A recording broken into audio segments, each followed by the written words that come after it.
Boa tarde. Mais um acidente com morte foi registrado nesta quarta-feira na Avenida Torquato Tapajós, considerada uma das mais perigosas do trânsito na capital.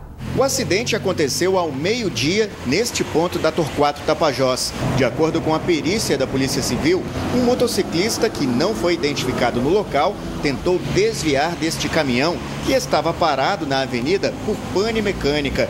Um outro carro teria batido na motocicleta e atropelado o condutor, que morreu na hora.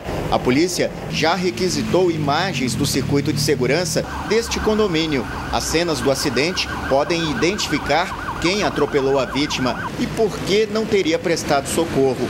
O tráfego ficou lento e causou transtorno aos motoristas. Esta é a quarta morte registrada na Avenida Torquato Tapajós este ano, considerada uma das mais perigosas da capital. Em janeiro, a reportagem do Band Cidade já havia abordado o assunto. Motoristas e pedestres reclamavam da falta de segurança na avenida. É tipo estrada da morte. Atravessar numa avenida dessa é muito perigoso, né, mano? Em outro acidente registrado este ano, um motorista invadiu a outra pista na contramão e bateu de frente com um carro. Uma mulher grávida ficou ferida. O acidente desta manhã chama a atenção para outro problema. Como este trecho da Torquato Tapajós é considerado rodovia, a responsabilidade por retirar carros com pane mecânica das pistas seria do Detran. Por isso, o Manaus Trans não recolheu o veículo antes. De acordo com testemunhas, o caminhão-baú ficou a manhã inteira parado na pista direita da avenida. Nesta tarde, pessoas não identificadas atearam fogo no veículo. Nós tentamos contato com o Detran para verificar se o departamento foi acionado e por que o caminhão não foi retirado, mas não conseguimos um retorno até o fechamento desta edição. A polícia da capital ainda procura pelos suspeitos de envolvimento na morte de um homem no bairro Tarumã. O corpo da vítima, que não tinha passagem pela polícia, foi encontrado esta manhã. O corpo foi encontrado nesse córrego à beira do Igarapé, em área de mata, no bairro Tarumã, zona oeste de Manaus. Segundo a polícia militar, a vítima apresentava uma marca de tiro na nuca e sinais de estrangulamento. A gente recebeu uma ligação por volta das 4 horas da manhã, informando que tinha 2 veículos rondando aqui direto essa área. A equipe veio fazer a verificação, não conseguiu localizar os veículos, mas conseguiu localizar o corpo. No local ainda era possível ver as marcas de sangue pela manhã. Ainda segundo a polícia militar, o crime pode ter ocorrido na madrugada e o corpo trazido para o ramal da Praia Dourada. A equipe do Instituto Médico Legal usou cordas para remover o corpo da vítima, identificada pelo IML como o vendedor de carros Igor Guimarães de Oliveira. O caso é investigado pela Delegacia de Homicídios. E 2 homens foram presos esta manhã suspeitos pela morte de um goleiro após a derrota do time em dezembro do ano passado na capital.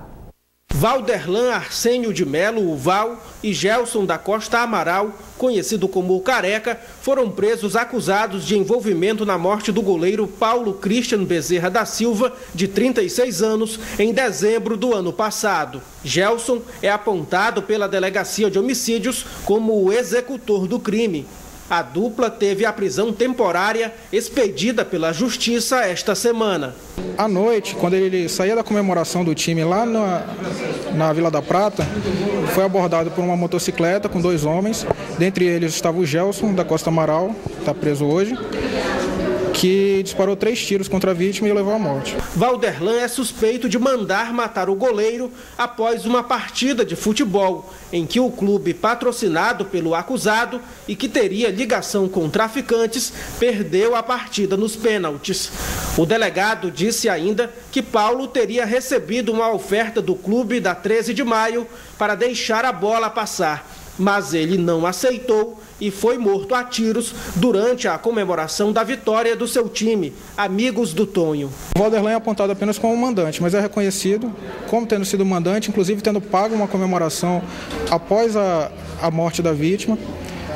E o Careca também é reconhecido. Serão encaminhados à cadeia pública. Estão respondendo por um homicídio qualificado por motivo fútil. A polícia procura um terceiro envolvido no caso. Hoje pela manhã, a Comissão de Prevenção do Perigo da Fauna, liderada pela Infraero, fez uma inspeção na feira da Ceasa, em Manaus, para avaliar a situação do lixo descartado de forma incorreta. As chamadas lixeiras viciadas podem significar riscos para a aviação. Eles estão por toda parte, voando em bandos e à procura de alimento. Esta lixeira sem tampa, próxima à feira da Ceasa, se torna um atrativo para os urubus. Uma preocupação para as autoridades aeroportuárias por conta do chamado risco aviário. Isso a gente tem procurado, junto com a Comissão de Prevenção do Perigo da Fauna, que é dirigida pela Infraero, e com diversas instituições da Prefeitura, IBAMA, Seripa, Poder Militar, Aeronáutico, fazer essa divulgação, essa conscientização, articulando medidas, ações que possam mitigar esse risco da fauna. Uma dessas medidas é essas inspeções integradas junto às feiras de Manaus. A ação de hoje faz parte do programa de prevenção de focos atrativos de aves e a intenção da Infraero é diagnosticar se nas feiras de Manaus o descarte incorreto de lixo pode representar riscos para a aviação. Ainda de acordo com o engenheiro ambiental da Infraero, apesar da distância entre a Ceasa e o aeroporto, o risco de colisões com aves é iminente. Temos uma área que é um raio de 20 quilômetros, que é chamada de área de segurança aeroportuária. E essa área é um raio de 20 quilômetros do eixo da pista, que traz essa responsabilidade da Infraero de monitorar a área e repassar esses pontos, esses focos de atração para o poder público, para que ele articule ações para minimizar o risco. A Prefeitura de Manaus, responsável pela coleta de lixo na capital, já faz uma campanha permanente nas feiras de Manaus para evitar o problema, com a indicação do melhor horário para o descarte do lixo. Nós temos a empresa Tumpex e a Marquise, que tem seus horários estabelecidos em cada bairro e que a gente orienta eles a pelo menos meia hora ou uma hora antes do horário previsto do coletor passar, eles fazerem o depósito. Depois da inspeção de hoje, a Infraero deve encaminhar um parecer ao poder público para que providências sejam tomadas. Veja a seguir aqui no Band Cidade, alunos de escola municipal que funciona em prédio alugado são surpreendidos com a suspensão das aulas. A proprietária alegou falta de pagamento.